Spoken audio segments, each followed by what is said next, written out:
Hey everyone, welcome to Growing Web3. Today I'm here with Tegan Kline, co-founder and business leader at Edge and Node, which is the initial team behind the Graph, a key infrastructure layer for Web3 applications. Tegan is an incredible business, growth and partnerships lead and spent the last 4 years driving forward Web3 ecosystems and billion-dollar protocols. So before I let Tegan introduce herself, I'm going to tell a quick anecdote about a time I met Tegan back in 2019 when things were pretty quiet, like NFTs weren't really a thing. DeFi was kind of bubbling away, but there wasn't like the crazy activity we see now. I think Ethereum was probably, around maybe like $300. And there hadn't been this crazy growth.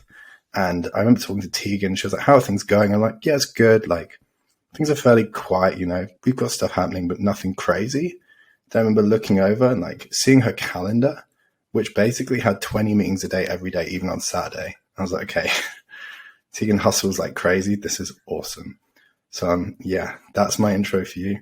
And please introduce yourself. Amazing. Yeah. So I learned about Bitcoin back in 2011 and I kind of put it on a back shelf, went a traditional Wall Street path, was in investment banking at Bank of America, sales and trading at Barclays, kind of overseeing like IPOs and M&As, which was really great experience, but I was not passionate about finance at all. And it was when I learned about Ethereum in 2016 that the light bulb really went off for me.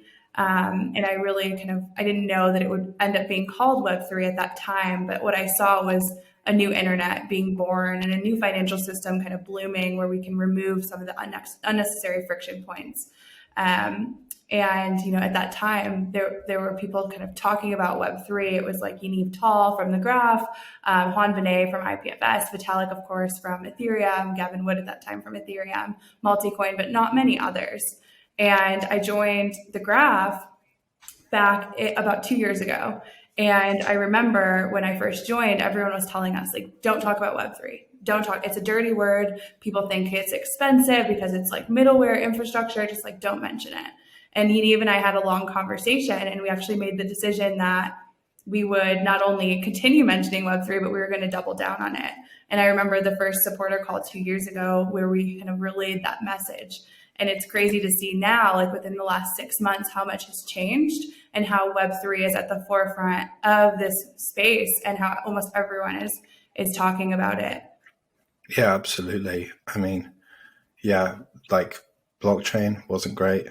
Crypto wasn't great as like a branding term. I think there are a lot of negative connotations. So Web3 really has been like the perfect way to like for this bull market to explode with all the amazing things. It's like a perfect umbrella term for everything that's happening.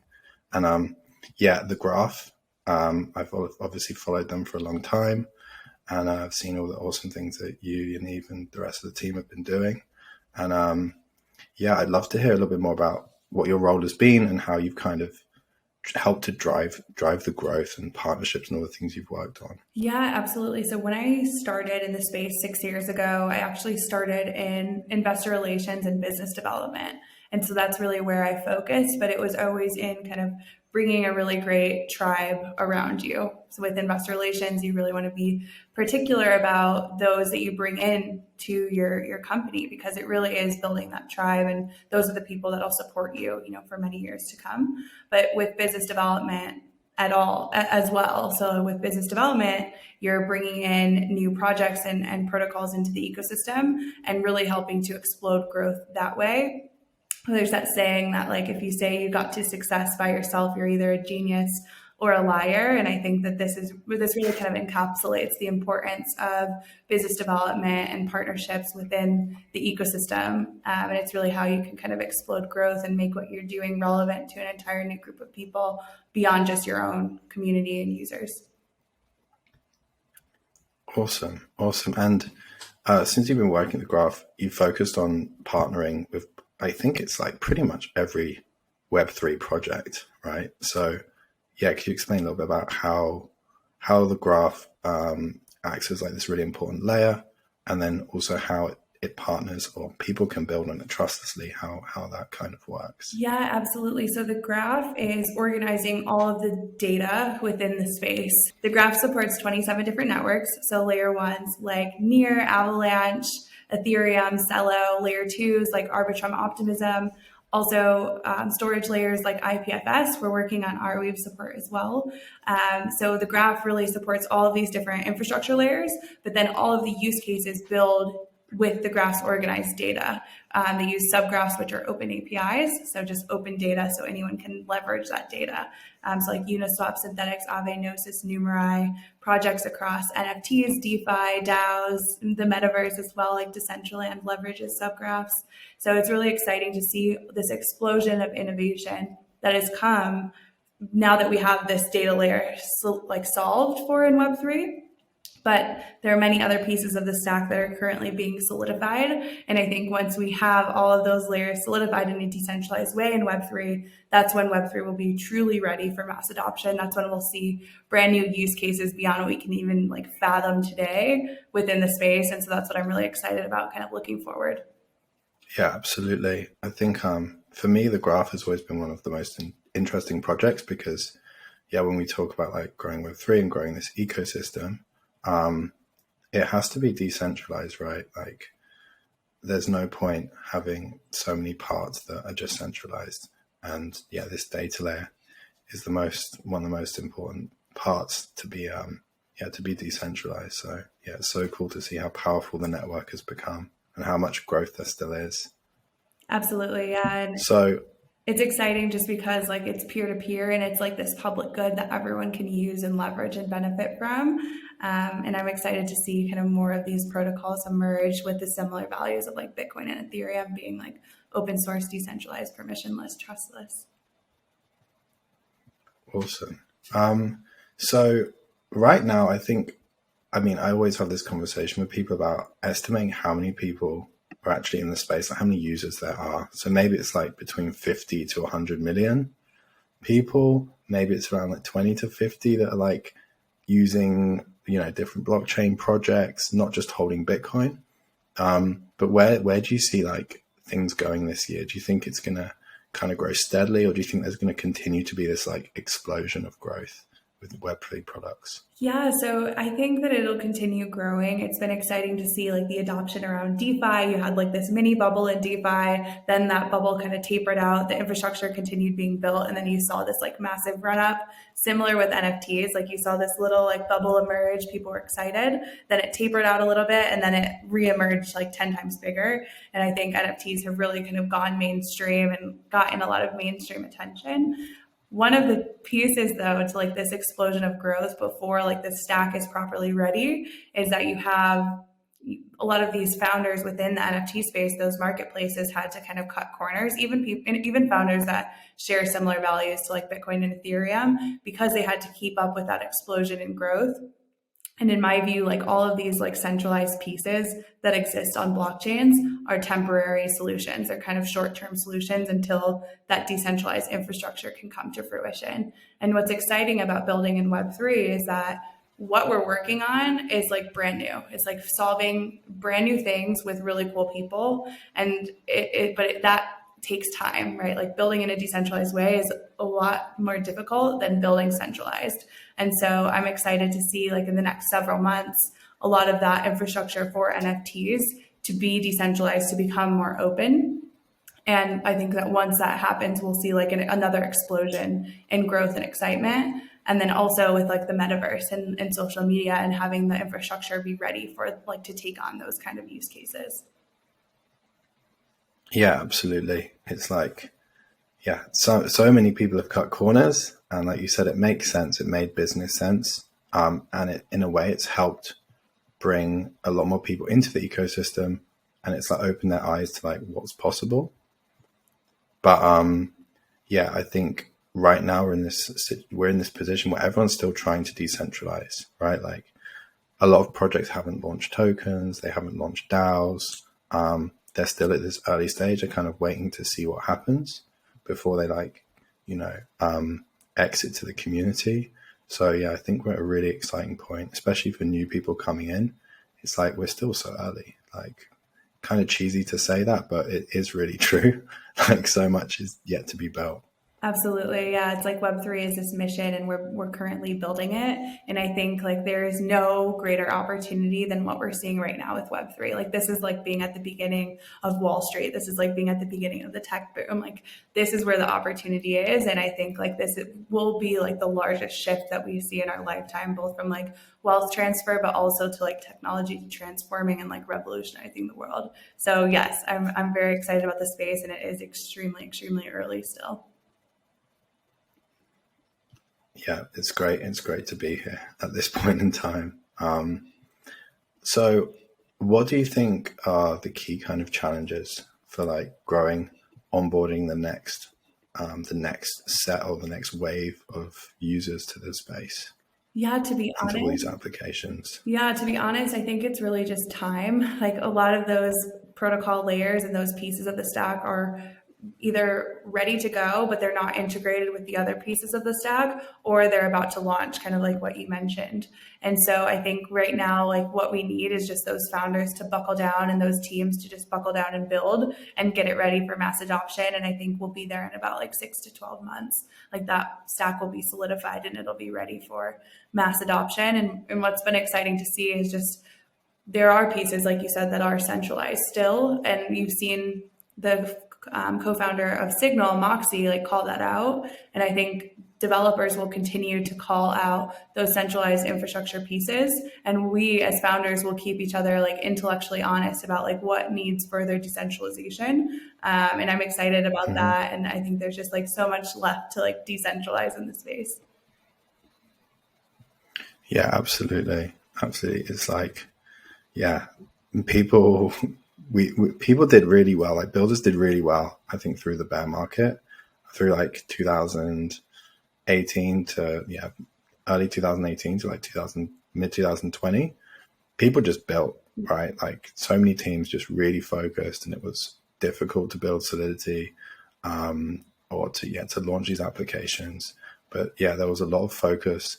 And then when it came to time to grow and time to onboard users, like that happened.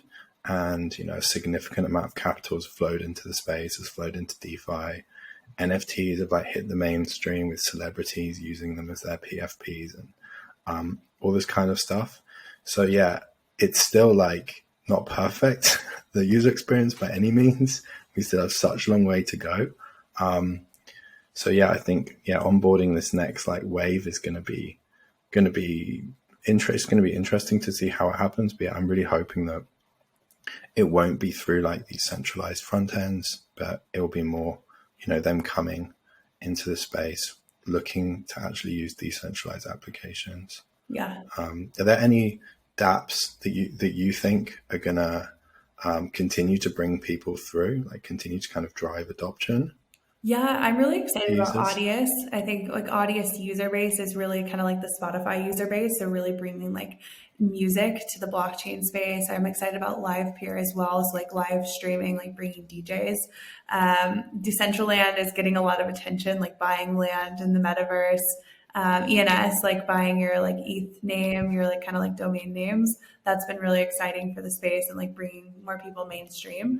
But I think that there's a lot of like applications that will spin up like decentralized like social media. I'm really excited about and just like no longer making the users the product on a lot of these platforms. I'm excited about and just like protocols spinning up so that there's not a lot of redundancy in the tech stack. Like if you look at Google's tech stack, it's like built and it's like on its own. And then you look at Facebook tech stack and it's like copying all of that, but built on its own.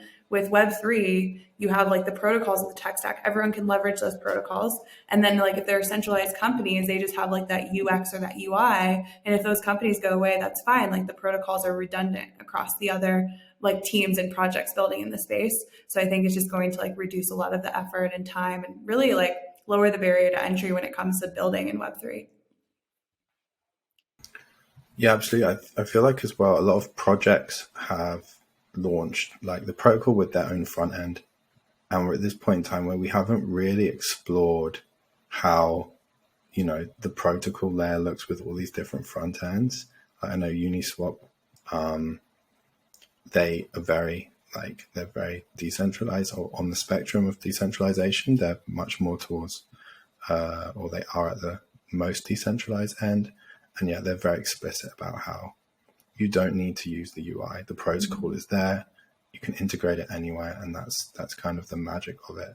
So yeah, I'm really excited to see how this goes way beyond DeFi and into kind of more user facing applications. Like Audius, I think, is a really interesting one, because the target market is huge. I don't know how many users Spotify has, but it's everyone almost.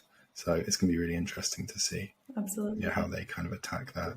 So you've landed loads and loads of amazing partnerships, and you're a real connector in the space. So do you have any kind of advice for people who are working on building relationships in the space, starting to kind of not necessarily sell but build up partnerships, and how they should go about that?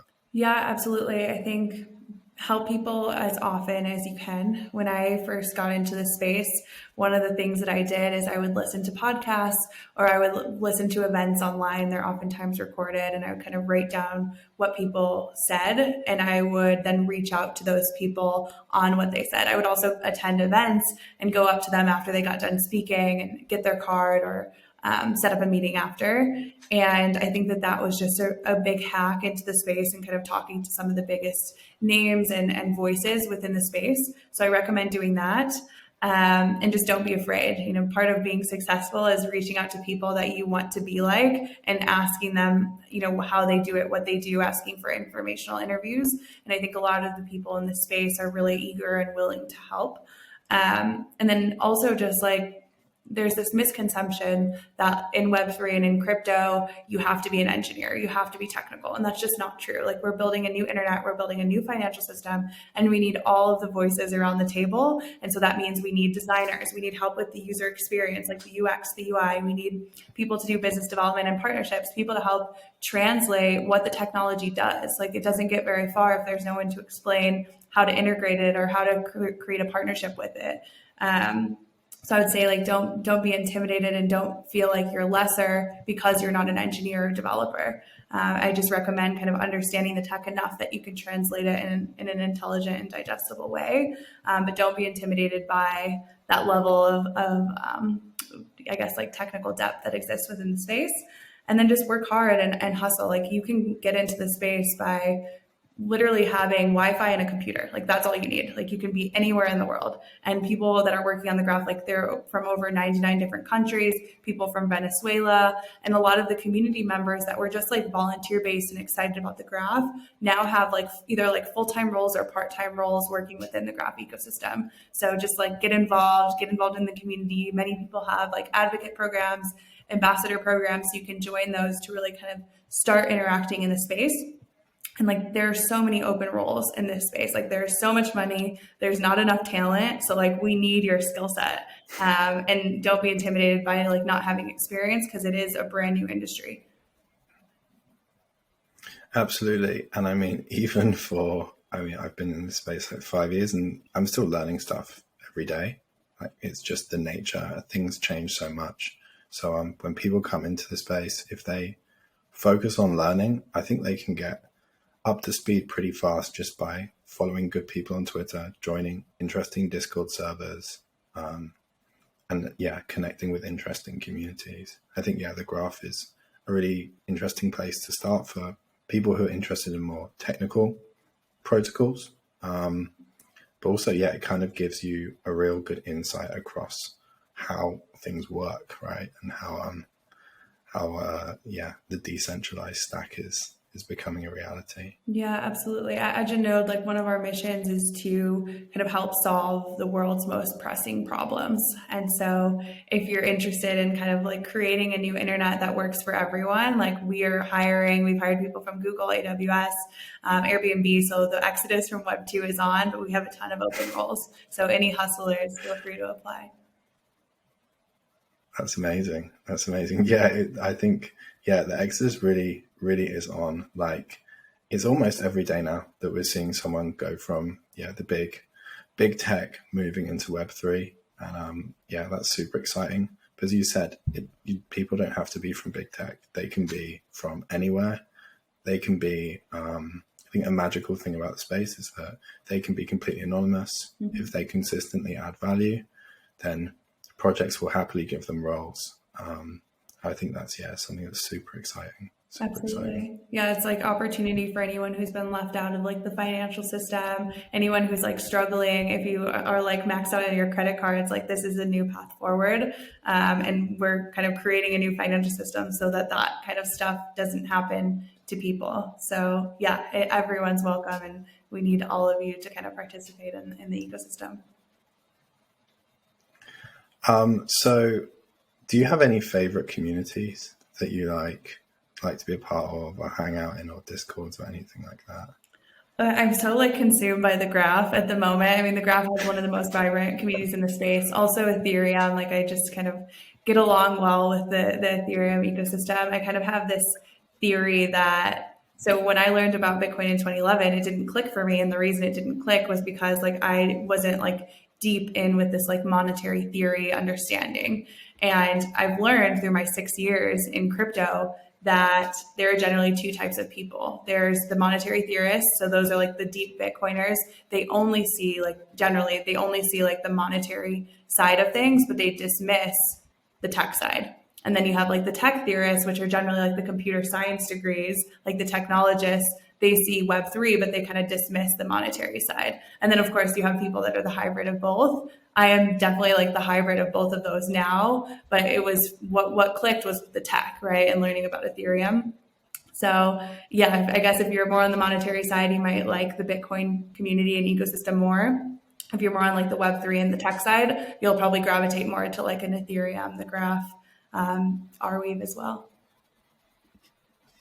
Yeah, that's awesome. I really like that comparison.